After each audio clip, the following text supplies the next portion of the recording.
और जैसा कि पिछले एपिसोड में हमने देखा था कि लिंग डोंग ने सीनियर जू को मार दिया था। हालांकि इसे पता चलता है कि वो बंदा एक पावरफुल केव का है, फिर भी ये इसे मार देता है। उसके बाद इसकी नजर थ्री हेडेड स्नेक पर जाती है। अब आगे तो फिलहाल जैसे ही लिंग डोंग इस स्नेक को देखता है, इसका भी चेहरा काफी अगली हो चुका था। अब ये सांप कहता है, वैसे भी दोस्त मेरी और तुम्हारी कोई दुश्मनी है नहीं पहले से, और मुझे अब ये मिश्र स्पिरिट फ्रूट नहीं चाहिए, तो हम शांति से रह सकते हैं। तुम्हारा क्या इरादा है?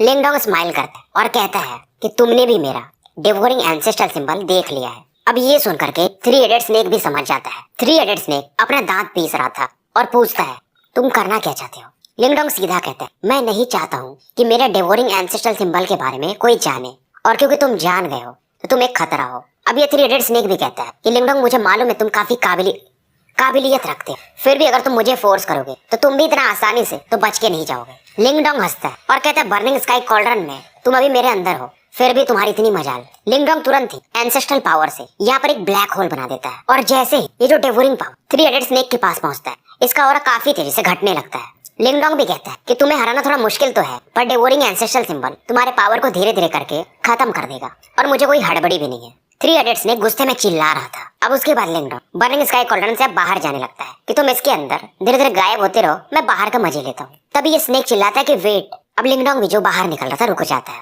और ये कहता है, मैं तुम्हें एक और सीक्रेट के बारे में बता सकता हूँ अगर तुम मुझे छोड़ दो तो। वो है मिस्टीरियस स्पिरिट आइलैंड का एक सीक्रेट। लिंग डोंग भी अब रुक गया था, बोलता है ठीक है बताओ। ये सुन करके स्नेक कहता है, अगर तुम मुझे छोड़ोगे तभी बताऊंगा। लिंग डोंग कहता है, तुम मेरे कब्जे में हो, नहीं भी बताओगे तो मारे जाओगे, और मैं मेंटल एनर्जी भी अच्छे से यूज करता हूँ, तो जब तुम कोलैप्स कर जाओगे तो मुझे वो इन्फॉर्मेशन मिल ही जाएगा। स्नेक निराश था कि कोई भी इसकी चाल काम नहीं कर रही है। अब क्योंकि इसके पास कोई ऑप्शन था नहीं, तो ये बताने लगता है कि जो मिस्टीरियस स्पिरिट आइलैंड है, यहाँ पर सबसे मिस्टीरियस चीज जो है वो ये फल नहीं है, बल्कि इस लेक के अंदर एक कोर स्पिरिचुअल बर्थ सीरम है। जैसे लिंग डोंग नाम सुनता है स्पिरिचुअल बर्थ सीरम, ये भी एक बार को चौंक जाता है, क्योंकि इस ट्रेजर के बारे में इसने भी सुना था, जो कि स्पिरिचुअल फ्रूट से भी बहुत ज्यादा रेयर माना जाता है, क्योंकि सीरम में बहुत खतरनाक लेवल का नेचुरल लाइफ फोर्स होता है, और वो इनिशियल प्रोफाउंड लाइफ स्टेज के बंदों के लिए काफी अच्छा होता है। और ऐसा चीज है वो कि उसे प्रोफाउंड जो परफेक्ट लाइफ स्टेज के बंदे होते हैं वो भी पाना चाहते हैं। लिंग डोंग समझ जाता है कि उसी सीरम की वजह से ये स्पिरिचुअल फ्रूट भी प्रकट होते हैं। अब ये बताता है कि वो जो सीरम है इस आइलैंड के सबसे डीपेस्ट पार्ट में,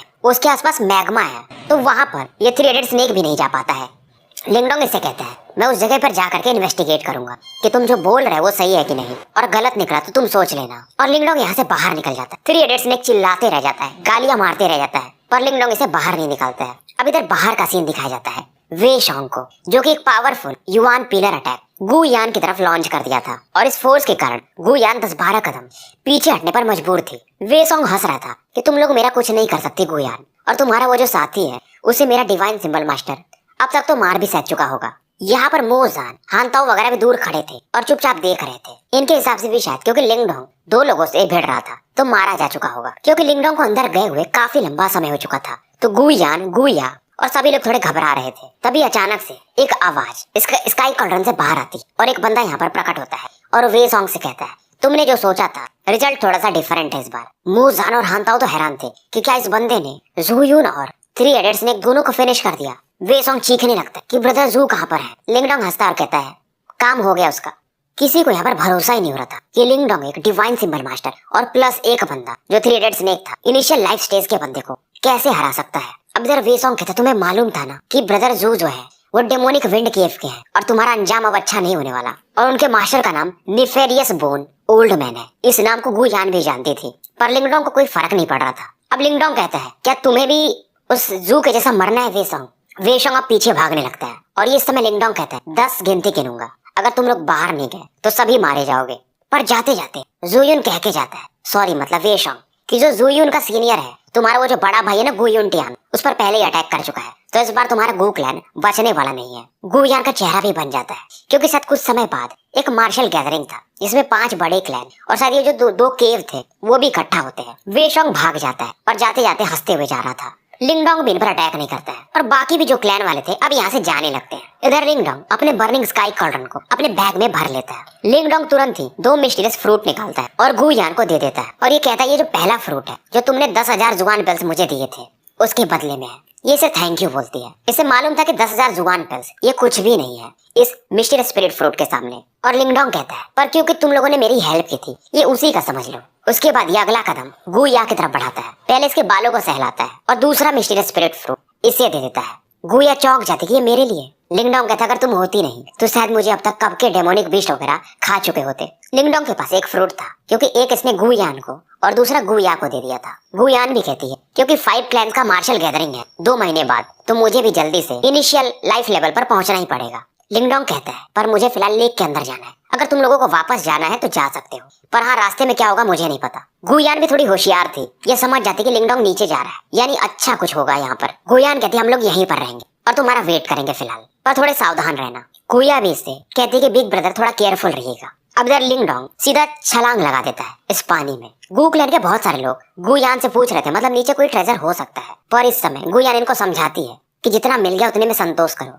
और ये कहती है, मैं भी रिट्रीट पर जा रही हूँ अपना लेवल बढ़ाने, तो सभी लोग गार्ड करते रहना। इधर लिंगडोंग काफी तेजी से लेक के नीचे जा रहा था। युवान पावर को ये एक्टिवेट कर चुका था। नीचे जैसे जैसे ये जा रहा था, सबसे बड़ी बात ये थी कि कोई भी लिविंग क्रिएचर जैसे मछली या कुछ भी इसे मिलता नहीं है।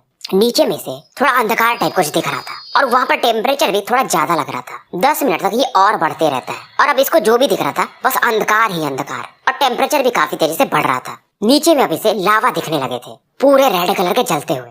अब इसे समझ में आता है कि 3 हेडेड स्नेक ने सही बोला था, इसीलिए यहाँ पर क्योंकि इतना टेम्परेचर है, फायर भी और वाटर भी एक साथ, तो वो जा नहीं सकता था। अभी अपने मेंटल एनर्जी को बढ़ाता है, पर फिर भी इसको बाकी कोई फ्लक्चुएशन, जैसे वो जो स्पिरिचुअल बर्थ सीरम के बारे में उस बंदे ने बोला था, वैसा कुछ फील नहीं हो रहा था। फिर ये अपना दिमाग लगा रहा था कि कहीं ये लावा के नीचे तो वो सीरम नहीं है। अब इधर लिंगडोंग अपने बर्निंग स्काई कॉल्ड्रन को बाहर निकालता है। बर्निंग स्काई कॉल्ड्रन के माध्यम से ये यहाँ के फायर को थोड़ा बहुत कंट्रोल करता है और इस लावा में छलांग मार देता है, क्योंकि बर्निंग स्काई कॉल्ड्रन एक फायर टाइप का युवान ट्रेजर था, तो लिंगडोंग को कोई दिक्कत नहीं हो रही थी। लिंगडोंग भी इस समय स्काई कॉल्ड्रन में छिपे हुए काफी तेजी से नीचे जा रहा था, पर जब ये नीचे जा रहा था तो इसे एक स्क्वायर सरफेस दिखता है। ये सोचने लगता है, इतना नीचे में कौन स्क्वायर बना सकता है, और वहीं से अब एक लाइफ फोर्स भी पहली बार फील होता है। वहाँ पर जो लावा था उसके आसपास एक ग्रीन लाइट को देखा जा सकता था, और एक पाम साइज क्लस्टर में ये लाइट काफी डेंस मात्रा में थी। इसे देखकर लिंगडोंग पहचान जाता है, यही था वो कोर स्पिरिचुअल बर्थ सीरम। लालच तो आ गया था इसका, ये ऐसे रैशनली आगे नहीं बढ़ सकता था। इसको मालूम था वहाँ पर डिफेंस तो कुछ होगा, तभी ये सांप उस ट्रेजर को आज तक हासिल नहीं कर पाया था। अब जब ये देखता है ध्यान से,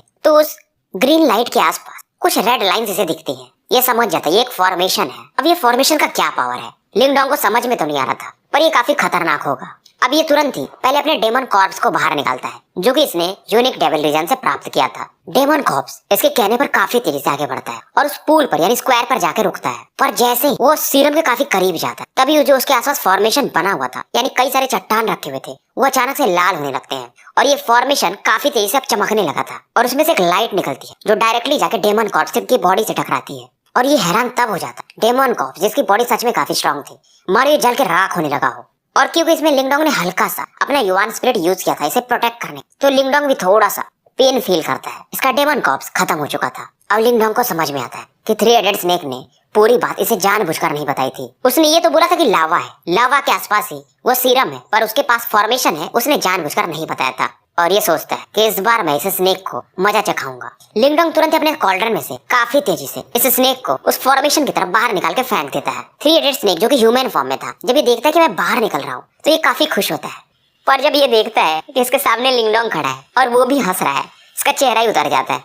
इसकी नजर जाती ये किधर की तरफ गिर रहा है, तो वहां पर था वो लावा रॉक पोल। इसकी आंखें खोली की खोली रह जाती हैं और सीधा गाली देने लगता है लिंगडोंग को। ये तुरंत ही अपने युवान पावर अपने को थोड़ा डिफ्लेक्ट करने की कोशिश करता है, और क्योंकि इस जगह पर ये आ चुका था तो इसे मालूम था अब क्योंकि ये स्नेक उस फॉर्मेशन की तरफ गलती से जा रहा था, तो उस फॉर्मेशन में से फिर से एक रेड लाइट बाहर निकलती है। 3 हेडेड स्नेक जब तक कि हट पाता, ये लाइट आगे इसकी बॉडी से टकरा जाती है और इस एक छोटे से अटैक से इसके बॉडी से खून बाहर आने लगते हैं। हाथ इसके कांपने लगे थे और इसका एक हाथ तो पूरी तरह जल के राख हो जाता है, और जो थोड़ी बहुत लाइट इसके बॉडी में फैल रही, ये अपने हाथ को पूरी तरह से काट के अलग कर देता है।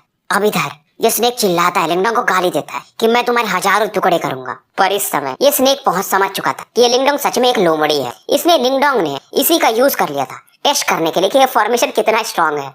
पर फिर भी ये जो लाइट इसकी बॉडी से टकराई थी, ऐसे ऐसे फील हो रहा था ये अभी भी गायब नहीं हुई है, इसकी बॉडी को धीरे धीरे कोरोड कर रही है। तो ये अपने इसेंस ब्लड को यूज करता है और एक स्ट्रेंज टेक्निक से अपनी लाइफ बचाने की कोशिश करता है, और फाइनली एक फॉर्मेशन बना करके ये थोड़ा दूर हटने में कामयाब होता है। इसके चेहरे पर कोई खुशी नहीं थी, क्योंकि इसने ये जो डिफेंस बनाया था उसमें भी उस टाइम क्रैक आ गया था। अब लिंगडोंग देख रहा था ये जो फॉर्मेशन था उसमें से जो लाइट निकल रही थी वो पहले से भी ज्यादा डेंस होते जा रही थी, और इस समय इस फॉर्मेशन से 3 लाइट जो कि काफी ज्यादा डेंस थी वो बाहर निकलती है, और समय के साथ इस फॉर्मेशन का जो अटैक था और भी ज्यादा स्ट्रांग होते जा रहा था। अब इस सीन को देख करके 3 बूंद ब्लड निकालता है अपना डेमन स्नेक और अपने आसपास एक स्केल शील्ड बनाता है, इन्हें ये ब्लॉक करता है। पर फिर से पीछे से 5 और रेड लाइट आती है और ये अटैक खत्म ही नहीं हो रहे थे। लिंगडोंग का भी चेहरा उतरने लगता है कि 3 हेडेड स्नेक शायद अब ये मारा जाएगा। पर लिंगडोंग अब इस फॉर्मेशन में कुछ लूप होल्स ढूंढ चुका था, क्योंकि इस फॉर्मेशन से जो लाइट निकल रही थी उनके बीच में एक गैप था। हालांकि वो काफी छोटा था और लिंगडोंग इसे जान चुका था, और यही मौका है कि उस फॉर्मेशन में से वो सलाइवा को निकाल लिया जाए।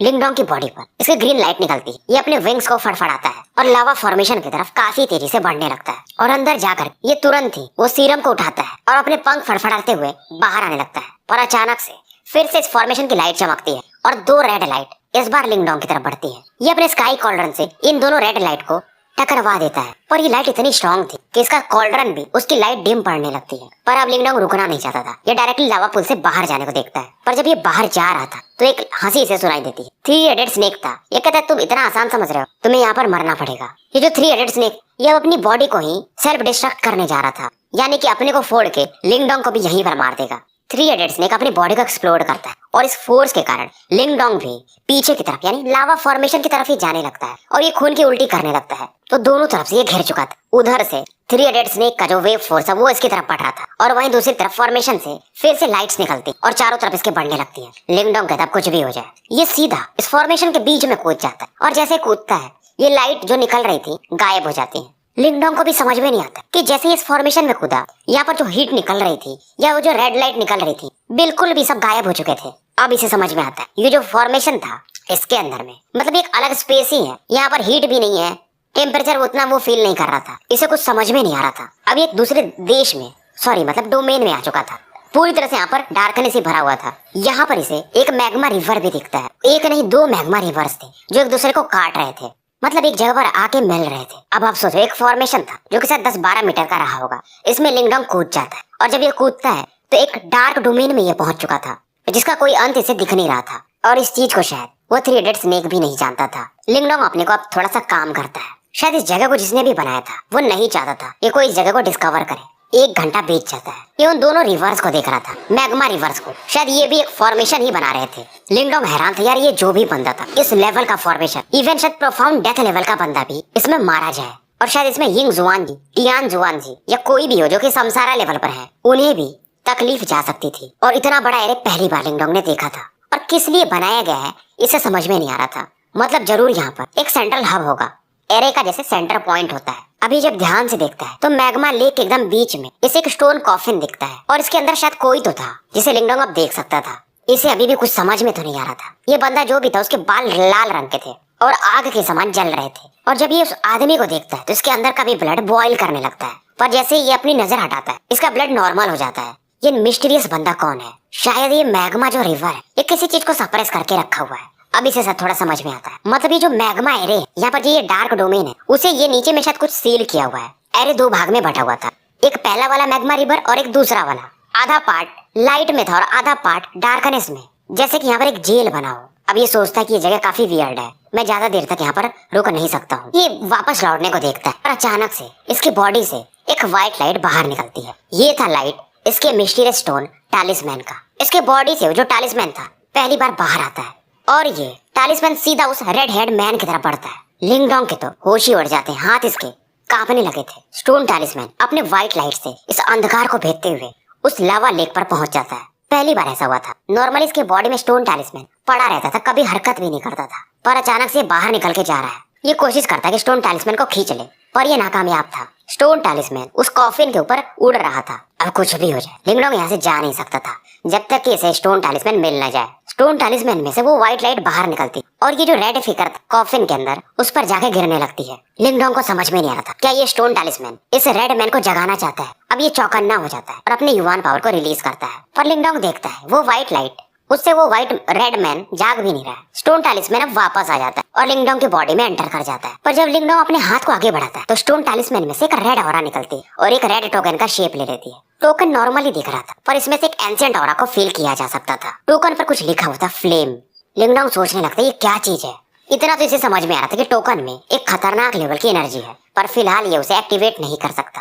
पर इसे अब ये तो समझ में आ रहा था कि स्टोन टैलिस्मैन इस चीज को लेकर आया है तो ये काम की चीज होगी, और स्टोन टैलिस्मैन इसे कुछ बताता भी नहीं था। तो लिंगडोंग अपने बस बाल खुजा के कुछ कर भी नहीं सकता था, पर इसे इतना समझ में आ चुका था ये ओल्ड मैन भी कोई एक एंशिएंट वॉरियर रहे होंगे। लिंगडोंग अब यहाँ से बाहर जाने लगता है और कोई बीच में एक्सीडेंट भी नहीं होता और ये बाहर निकल भी आता है शायद। और इधर अंदर का सीन दिखाया जाता है, वो जो रेड मैन थे जो कि सोए हुए थे उनके हाथ को दिखाया जाता है, उसमें से एक अलग ही प्रेशर इस समय निकल रहा था और कुछ मेटल चेन्स भी इस समय प्रकट होते हैं और यहाँ का पूरा स्पेस इस समय कांपने लगता है। और इस मेटल चेन के कारण वो जो आसपास वो ब्लैक डार्कनेस की मैं बात कर रहा था उसमें भी थोड़ी सी हरकत होती है। और इस समय उस डार्कनेस वाले एरिया से एक 10,000 फीट का बहुत बड़ा सा हाथ उस कॉफिन की तरफ बढ़ता है।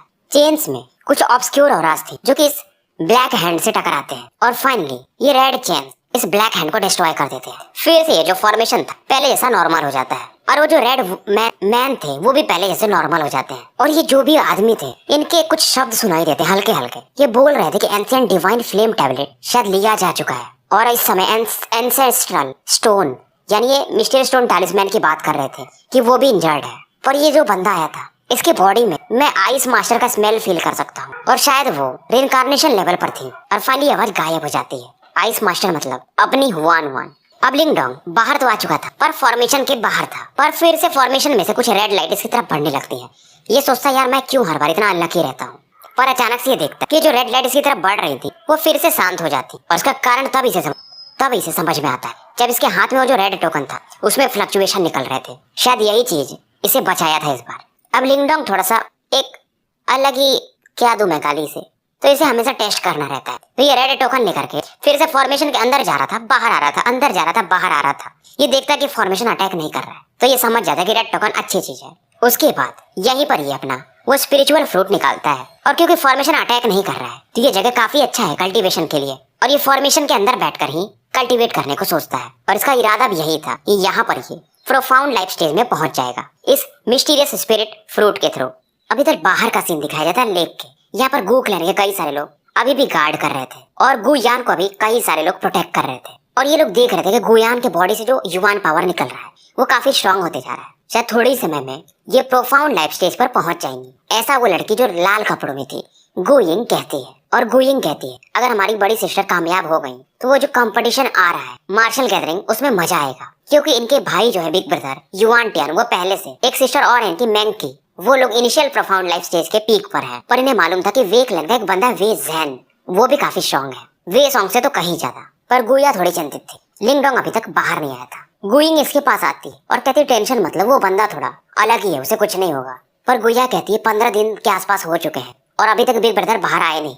गुइंग कहती है इससे कि अगर गुयान हमारी बड़ी सिस्टर कामयाब हो गई तो वो नीचे जाके देख सकती है उसके लिए, तो फिलहाल हम वेट कर सकते हैं। समय बीतते जाता है और 15 दिन निकल जाते हैं। इस दौरान लिंगडोंग अभी तक बाहर नहीं आया था। इधर गुयान की ट्रेनिंग लगभग अब खत्म की तरफ चली थी। गुयान के बॉडी से निकलने वाला प्रेशर काफी बढ़ रहा था तो डिसाइपल्स थोड़े दूर हट जाते हैं। धीरे धीरे जो प्रेशर था खत्म होने लगता है और इसका जो पावर युवान पावर बाहर निकल रहा था इसकी बॉडी में अब कंडेंस हो चुका था और लंबे समय के बाद शायद 1 महीने से ऊपर हो चुके थे। गुयान अपनी आंखें खोलती है। सभी समझ गए थे कि गुयान इनिशियल प्रोफाउंड लाइफ स्टेज पर पहुंच चुकी थी। अपन इसे लाइफ स्टेज ही कहेंगे, ज्यादा लंबा नाम हो जा रहा नहीं तो। अब गुया इसे बताती कि बिग ब्रदर लिंगडोंग को 1 महीने हो गए और वो अभी तक बाहर नहीं आए। गुयान कहती है थोड़े समय और वेट करके देखते हैं। इधर गुइंग बताती है कि इस दौरान गू क्लैन से युवांटर स्पिरिट ट्रांसमिशन मैसेज आया हुआ है और ये कहती है हम इसे पढ़ नहीं सकते थे क्योंकि इसमें आपको अपने ऑरा यूज करना पड़ेगा। गुयान इसमें हल्का सा इसेंस ब्लड यूज करती और इस मैसेज को पढ़ती है, इसका चेहरा ही बन जाता है। सभी लोग जब इससे पूछते हैं तो ये बताती है कि बिग ब्रदर युवांटियान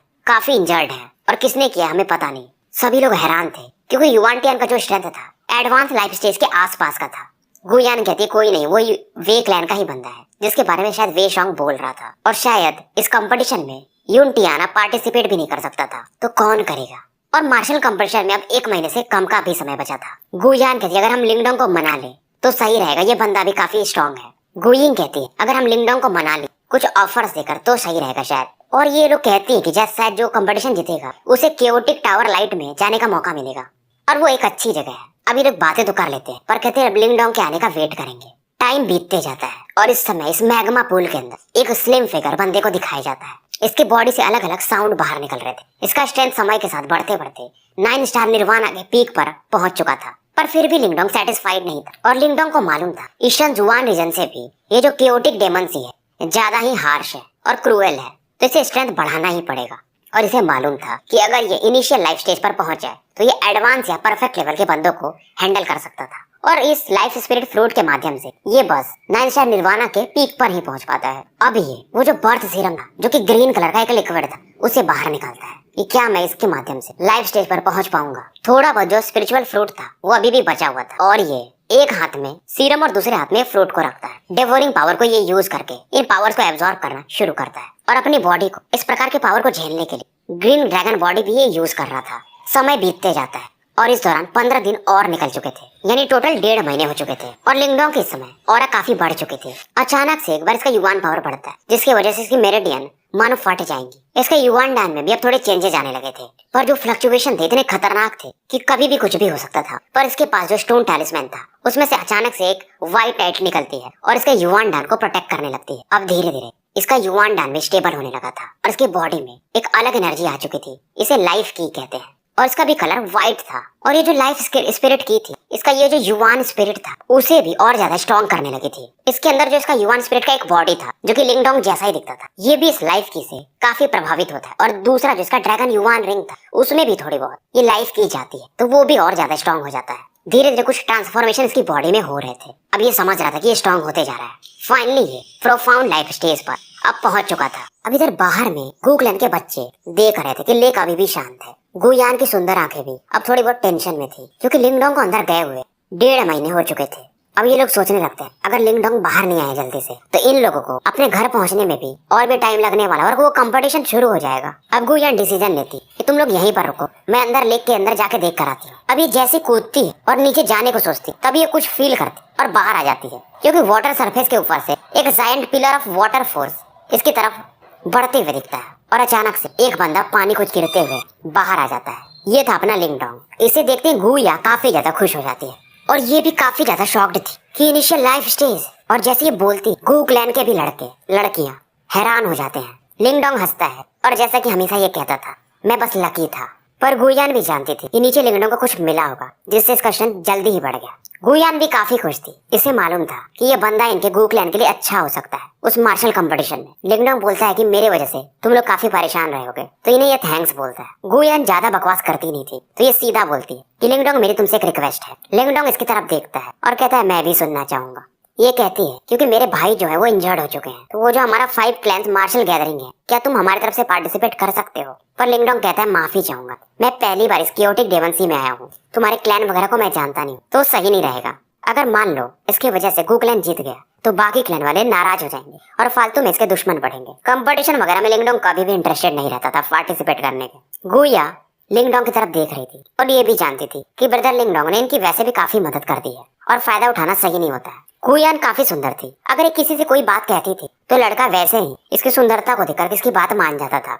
पर लिंगडोंग के सामने सुंदरता क्या है, इसकी दो फ्यूचर वाइफ्स हैं जो काफी सुंदर हैं। पर फाइनली गुयान कुछ सोचती और बोलती है लिंगडोंग क्या तुम्हें मालूम है केओटिक टावर के बारे में। अब ये बताती है कि जो केओटिक टावर है वो एक ट्रेनिंग ट्रेजर है जो कि एंशिएंट टाइम से यहाँ पर है और वहाँ पर एक ग्रेट डेजोलेशन की है। उस एनर्जी से तुम अपने बोन और मैरो को क्लीन कर सकते हो तो तुम्हारा फिजिकल स्ट्रेंथ और भी ज्यादा बढ़ जाएगा। लिंगडोंग तो जब सुनता है कि बॉडी को स्ट्रेंथन कर सकते हैं तो इसे थोड़ा सा इंटरेस्ट आता है, पर उतना भी नहीं क्योंकि इसकी फिजिकल बॉडी पहले से काफी स्ट्रॉन्ग है। पर जब ये देखती है कि लिंगडोंग का इरादा नहीं बदल रहा है तो ये बोलती है कि ये एक येलो बीड है ग्रेट डेजोलेशन की वाला जो कि मुझे केओटिक टावर से मिला था, और इसे लिंगडोंग की तरफ उछाल देती है। लिंगडोंग जैसे इस बीड को उठाता है इसके बॉडी से एक डेवोरिंग फोर्स बाहर निकलता है। तुरंत ये डस्ट जो था मतलब बीड जो था वो राख में बदल जाता है और इसके अंदर की जो प्योर एनर्जी रहती है वो इसकी बॉडी में प्रवेश करती है। अब ये जो एनर्जी इससे फाइट करने के लिए लिंगडोंग का जो ग्रीन ड्रैगन फोर्स था वो भी बाहर निकलता है। पहली बार अपने आप इसका ग्रीन हेवन मेटेरियलाइज्ड ड्रैगन इसके बिना इसके कहे एक्टिवेट हो गया था। मतलब ये जो ग्रीन डेजोलेशन बीड है ये सच में काफी स्ट्रॉन्ग था और इसे फिजिकल बॉडी बढ़ सकती थी। पर इस समय एक इसके अंदर जो पावरफुल फोर्स इस ग्रीन डेजोलेशन की का जो पावर था उसे फोर्सफुली डेवोर कर जाता है। और हैरान तब ये होता है कि ये जो इसका ड्रैगन फोर्स वो इस ऑरा को खाना चाहता था, पर खाया किसने? मिस्ट्री स्टोन टैलिस्मैन ने। और वो पहली बार ऐसा हुआ था, इतने दिन से इसके पास मिस्ट्री स्टोन टैलिस्मैन है पर कोई भी ऑरा इसके बॉडी में जाती थी तो उसे कभी हाथ भी नहीं लगाता। पर शायद ये मिस्ट्री स्टोन टैलिस्मैन ग्रेट डेजोलेशन की में काफी इंटरेस्टेड था और शायद ये इससे रिकवर भी हो सकता था। अब ये समझ जाता है कि इसे इस कंपटीशन में भाग लेना ही पड़ेगा। अब ये पूछता है मिस गुयान मैं कैसे इस केओटिक टावर में एंटर कर सकता हूँ, एक स्माइल देते हुए। तब जब ये प्रश्न करता है हुना लिंगडोंग तो गुयान समझ जाती है शायद ये बंदा पार्टिसिपेट कर पाएगा। तो ये बताती है जो केओटिक टावर है इसे 5 ग्रेट क्लैन कंट्रोल करते हैं और हर एक साल में इसके अंदर 3 लोग ही एंटर कर सकते हैं और कंपटीशन होता है, यानी टॉप 3 में जो आते हैं वही एंटर करते हैं। तो ये कहती है कि अगर तुम मतलब चैंपियन बन गए तो अपने गू क्लैन वालों को कह के एक पोजीशन तुम्हें केओटिक टावर में जाने का दिला दूंगी। अब बात स्टोन टैलिस्मैन की थी तो लिंगडोंग मान जाता है। लिंगडोंग भी ज्यादा हेजिटेट नहीं करता और कहता है बस मुझे एक कोटा चाहिए। गुयान भी हाँ में सर हिला देती है। फिर ये इसे कहता है एक चीज और मुझे मतलब हेल्प चाहिए, मुझे केओटिक डेमन का पूरा मैप चाहिए। इसे इसलिए चाहिए था ताकि इसे थंडर एंसेस्ट्रल सिंबल मिल पाए। मैप काफी प्रेसियस माना जाता है पर ये मान जाती है और ये कहती मुझे नहीं मालूम कि तुम्हें मैप किस लिए चाहिए, पर एक केओटिक डेमन काफी बड़ा है और कुछ ऐसे भी रीजन जो कि मैप में लोकेटेड नहीं है, मतलब वहाँ पर शायद कोई गया भी नहीं है। कुछ उस जगहों को सी डेमन रेस करके एक ट्राइब वगैरह है वो उस जगह पर गए हुए हैं। पहली बार ये नाम लिंगडोंग ने सुना था, सी डेमन रेस। अब ये बताते हैं कि केओटिक डेमन सी में तुमको लगता होगा कि सबसे स्ट्रॉन्गेस्ट क्लैन वगैरह है, पर नहीं, सबसे स्ट्रॉन्गेस्ट यही सी डेमन रेस वाले हैं और ये समुद्र में ही रहते हैं। लिंगडोंग भी अब सोच रहा था बात तो सही है यार, गुयान को अगर देखा जाए तो ईस्टर्न जुआन रीजन में ये टॉप की लड़की कही जा सकती है, पर यहाँ पर इसका कोई वैसा रैंक भी नहीं था।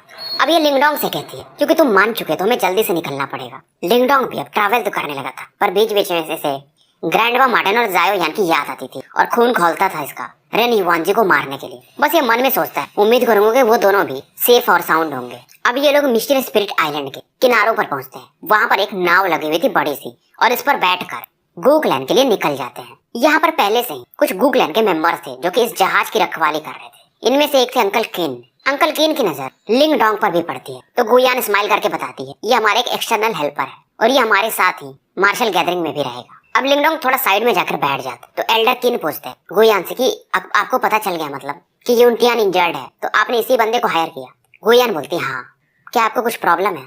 ये कहते हैं हाँ, मुझे एक चीज तुम्हें बताना था। हमारे गू क्लैन के कुछ एल्डर्स ने 2 दिन पहले क्योंकि यूनटियान इंजर्ड है तो एक एक्सटर्नल हेल्पर को बुलाया हुआ है। वो अर्थ सी सेक्ट का बंदा है जो कि आपको एक बार प्रपोज भी कर रहा था, मोटाओ। ये सुनते गुयान कहती गुस्से में कि उसे ये लोग कैसे बुला सकते हैं। उस बंदे का स्ट्रेंथ एक बात थी कि वो इनिशियल प्रोफाउंड लाइफ स्टेज के पीक पर था, इसलिए ये एल्डर किन कहते हैं तो और कोई ऑप्शन भी तो नहीं था। और ये कहते हैं शायद मोटाओ अगर ये बंदा उससे मिला लिंगडोंग तो इनकी फाइट पक्की है। ये सुनकर के गुयान कह रही आप टेंशन मत लो, कौन किसका क्या करेगा आपको खुद ही पता चल जाएगा। गुयान काफी कॉन्फिडेंट थी लिंगडोंग के स्ट्रेंथ में। इधर लिंगडोंग जहाज पर बैठे चारों तरफ देख रहा था। कुछ दिन बीत गए थे, समुद्र से ये लगातार ट्रैवल कर रहे थे और इस समय ये इनको बताया जाता है लिंगडोंग को कि हम लोग फिलहाल मार्शल गैदरिंग आइलैंड की तरफ जा रहे हैं जो कि केओटिक टावर के पास ही है। गुयान की बातें सुन रहा था लिंगडोंग और कहता है वैसे तो मुझे इस हेवन विंड सी रीजन में कोई जानता नहीं। तो गुयान कहती है पर इस बार शायद तुम्हें सब जान जाए। अब लिंगडोंग इससे पूछता है कि तुम्हारे क्लैन के अलावा 4 और क्लैन है तो इनमें पावरफुल लोग कौन है। ये बताती कि वे क्लैन में एक बंदा इसका नाम वे जेन है, वो काफी फेमस, वो भी लाइफ स्टेज के इनिशियल लेवल के पीक पर है और शायद वो अब तक तो एडवांस लेवल पर जा भी चुका होगा। ये फिर बताती एक सू क्लैन का भी बंदा है सॉन्ग चेन, सॉरी सू यान, और सॉन्ग क्लैन का बंदा है सॉन्ग चेन, ये भी उसी लेवल के आसपास है। फिर लिंगडोंग पूछता है शेंटू क्लैन के बारे में तुमने बताया नहीं। ये सुन करके ये लड़की कहती शेंटू क्लैन हमारे सभी क्लैन में सबसे स्ट्रॉन्गेस्ट है। लास्ट ईयर जो बंदा चैंपियन था वो उन्हीं के क्लैन का था और उनके क्लैन में जो सबसे खतरनाक बंदा है आयरन अशुरा शेंटू जू है और शायद वो बंदा तो मेरे हिसाब से एडवांस लाइफ स्टेज पर पहुंच भी चुका है और उसकी फिजिकल बॉडी भी काफी स्ट्रॉन्ग है। पर गुयान कह रहे तुम्हें जैसा लग रहा होगा पर शेंटू जू 3rd रैंक का बंदा है। लिंगडोंग और भी ज्यादा आश्चर्यचकित हो जाता है तो टॉप 2 में कौन है। ये कहती है टॉप 2 में मतलब इस हेवन रीजन में यहाँ पर 2 केव भी है, मैंने तुमको बताया था। लिंगडोंग कहता है हाँ। तो 1st रैंक वाला बंदे का नाम यिन यांग हैंड जाओ है, ये बंदा यूनिवर्स केव का है और दूसरा जो है उसका नाम है लिटिल अंडरवर्ल्ड किंग जियान, वो है डेमोनिक विंड केव का। हालांकि शेंटू जू भी उनसे ज्यादा वीक नहीं है। और ये बताती है कि जो चैंपियन बनता है उसको 3 मतलब कोटा मिलते हैं, 3 सीट्स। तो चारों क्लैन का बैटल हो, शेंटू क्लैन वाले फाइट नहीं करेंगे क्योंकि वो पिछले बार के चैंपियन। तो इन चारों क्लैन में जो जीतेगा बंदा वो उससे जाके फाइट करेगा शेंटू जू से। अगर उसे वो हरा दिया तब जाकर के हमें 3 कोटा मिलेगा। अब समझ में आता है लिंगडोंग को कि बात यहाँ पर थोड़ी गंभीर है। तो गुयान थोड़ा चिंतित कि शेंटू जू को ये लोग कैसे हरा पाएंगे, पर लिंगडोंग कुछ बोलता नहीं है, बस एक स्माइल देता है। इसे मालूम था स्टोन टैलिस्मैन के लिए कोई भी बीच में आएगा ये उसे हराएगा ही। 10 दिन इनको ट्रैवल करते हुए हो गए थे। अब यहाँ पर गुयान बोलती है कि हम मार्शल गैदरिंग आइलैंड पर पहुंच चुके हैं। इधर दूर खड़े लोग जो कि जमीन के पास रहते हैं समुद्र से सटे हुए, उनमें से कोई बोलता है ये तो गू क्लैन की नाव आ चुकी है और इनमें से कोई कह रहा था कि गू युनटियान तो हार चुका है, तो गू क्लैन के इस बार चांसेस और भी कम हो चुके हैं। इधर गू यान और बाकी लोग इस नाव से उतरते हैं। बहुत सारे डिसाइपल्स गू यान को ग्रीट करते हैं और सामने में एक एल्डर खड़े थे, उनका नाम था गू लिंग, और ये काफी खुश थे कि गू यान तुम लाइफ स्टेज पर फाइनली पहुंच गई। गू यान बताती कि हाँ मुझे वो एक स्पिरिचुअल फ्रूट मिल गया था इसकी वजह से। फिर गू लिंग तुरंत ही कहती कि लिटिल यान ये रहा मोटाओ जिसे मैंने बुलाया हुआ है एक्सटर्नल हेल्पर के रूप में। मोटाओ तुरंत हंसते हुए कहता है मिस गू यान हम फिर से मिले। अब ये देख करके गू यान भी कहती कि अंकल मैंने भी एक एक्सटर्नल हेल्पर लेकर आया हुआ है, ये है लिंगडोंग। ये सुनते गू लिंग भी इनकी नजर जाती है लिंगडोंग पर और मोटाओ का चेहरा देखने लायक था। ये देखकर मोटाओ कहता है एक बंदा जो अभी जस्ट लग रहा है कि इनिशियल लाइफ स्टेज पर पहुंचा है और अब इसकी स्टेबलाइज नहीं हुई और तुमने इसे बुला लिया, तुम सच में एक बच्ची हो। अब इसकी बात सुनकर बहुत सारे लोग लिंगडोंग को देखने लगे थे। गूलिंग भी लिंगडोंग को देखने के बाद यान की तरफ देखते और कहते तुम्हें मालूम है युनटियान इंजर्ड है और हम ज्यादा रिस्क ले नहीं सकते, ये बंदा अभी भी जस्ट इनिशियल लाइफ स्टेज पर है और मोटाओ का स्ट्रेंथ ज्यादा है इनिशियल के पीक पर, तो वो अच्छा सब्स्टिट्यूट होगा युनटियान के लिए। लिंगडोंग बस चुपचाप देख रहा था। गुयान भी कहते हैं अंकल आप समझ नहीं रहे हो, ये बंदा जैसा दिखता है वैसा है नहीं। अब मोटाओ भी देखता है लिंगडोंग पर और मोटाओ कहता है अगर आप नहीं चाहती हो तो मुझे कोई मतलब नहीं है फाइट करके। इधर गुलिंग गुयान को डांटने लगता है, ये फालतू में इस बंदे को तुम बाहर भेजोगी, यही तो स्ट्रांग है सबसे फिलहाल। अब यहाँ पर दो और एल्डर्स आ गए थे गू क्लैन के और उन्हें गुलिंग ये मैटर समझाते हैं। मोटाओ का प्लान काम कर चुका, ये बस एक्टिंग कर रहा था जाने का। अभी एल्डर्स भी कहते हैं कि गुयान यही रहेगा हमारा एक्सटर्नल हेल्पर, क्योंकि ये लिंगडोंग की तरफ देखते हैं और उनका स्ट्रेंथ देख करके इन्हें लगता है इनिशियल लाइफ स्टेज का बंदा है, ये वीक ही माना जाएगा। लिंगडोंग अभी तक कुछ बोलता नहीं है, पर तभी यहाँ पर एक फीमेल वॉइस सुनाई देती है और एक ग्रेसफुल लेडी बाहर आती है। इनकी आवाज काफी सुंदर थी, सिल्क ड्रेस ये पहने हुए थे और ये कहती है कि अगर ये लड़की हमारी गुयान किसी बंदे को लाई है, ये भी समझदार है, एक बार आप ध्यान क्यों नहीं देते। ये थी सीनियर सिस्टर मैंग की, गू क्लैन में इनका काफी नाम था। गुयान भी इन्हें ग्रीट करती है। लिंगडोंग भी हैरान था, ये जो वुमेन आई थी इसका ऑरा मोटाओ से भी ज्यादा स्ट्रॉन्गर था। अब गुयान को भी बात करने का मौका मिलता है, तो ये देखती है और बताती है कि लिंगडोंग अभी जस्ट 1 महीने के आसपास ही हो रहा है और ये लाइफ स्टेज पर पहुंचा है। सही है आपकी बात, पर ये इनिशियल डिवाइन सिंबल मास्टर भी बन चुका है और प्लस इसके पास इनिशियल प्रोफाउंड लाइफ स्टेज के भी हो रहा है। ये सुनकर के बाकी सभी लोग अब शांत हो जाते हैं कि एक बंदा जो डिवाइन सिंबल मास्टर भी बन चुका है और प्लस इसके पास इनिशियल लाइफ स्टेज के भी हो रहा है। सभी लोग इवन मैंकी हो या कोई भी सभी लिंगडोंग को ही देखने लगते हैं। मोटाओ भी अब थोड़ा शांत हो जाता है, फिर ये कहता है फिर भी इससे ये फाइट कर लेगा, क्या जरूरत है, मतलब क्या ऐसा पॉसिबल है। अब लिंगडोंग भी हंसता है और कहता है तो क्वालिफिकेशन प्रूफ करने के लिए मुझे क्या करना पड़ेगा।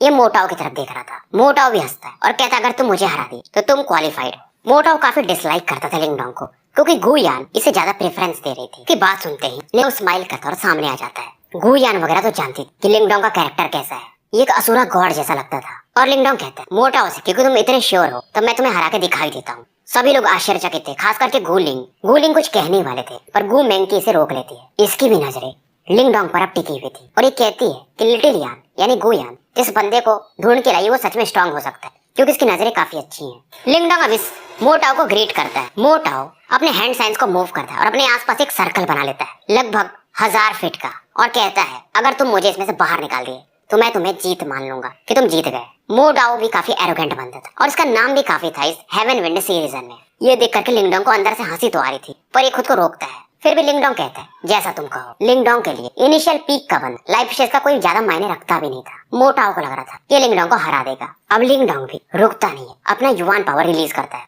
मोटाओ भी रुकता नहीं और पहले ये फाइट करने के लिए आगे बढ़ता है और अपना एक powerful technique wave breaking bone splitting palm यानी एक पाम अटैक लिंगडोंग की तरफ बढ़ा देता है। ये पाम अटैक लिंगडोंग के सामने आते आते और भी ज्यादा एक्सपैंड हो गया था, पर लिंगडोंग की बॉडी से ग्रीन लाइट बाहर निकलती है। इसके राइट हैंड पर कुछ ग्रीन लाइट टैटूज भी दिखते हैं ड्रैगन के और एक पावरफुल फिश अटैक से ये इस पाम पर अटैक कर देता है। और ये अटैक इतना पावरफुल था कि इस अटैक के कारण मोटाओ आधा कदम पीछे लेने पर मजबूर था। चेहरा इसका अगली हो चुका था। मोटाओ हैरान था, क्या ही ब्रूट पावर इस बंदे का। लिंगडोंग ने कोई भी पावर इसमें यूज किया ही नहीं था, बस केवल ब्रूट फोर्स। अब लिंगडोंग में बोलता है फाइट जल्दी खत्म करना पड़ेगा। ये कुछ हैंड साइंस बनाता है। इसके राइट हैंड में इस बार ये ग्रीन एनर्जी को मिक्स करता है और सीधा मार्शल एम्परर जो law attack martial emperor soul shattering seal ये अटैक ये यूज करता है। अब इस अटैक के बदले मोटाओ भी पहले हैरान तो होता है, फिर ये तुरंत ही 1000 layered wave technique 1000 layered whole attack use करता है। इसका जो अटैक था एक वर्लपूल यानी भंवर के समान बढ़ता है लिंगडोंग की तरफ।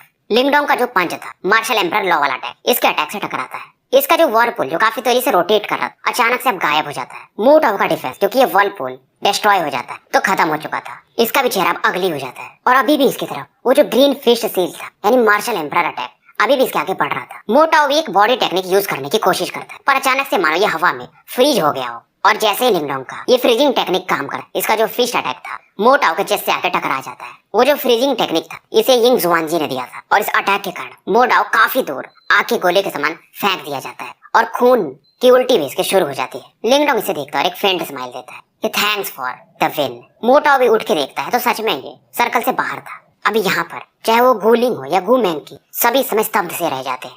तो भाइयों, स्टोरी है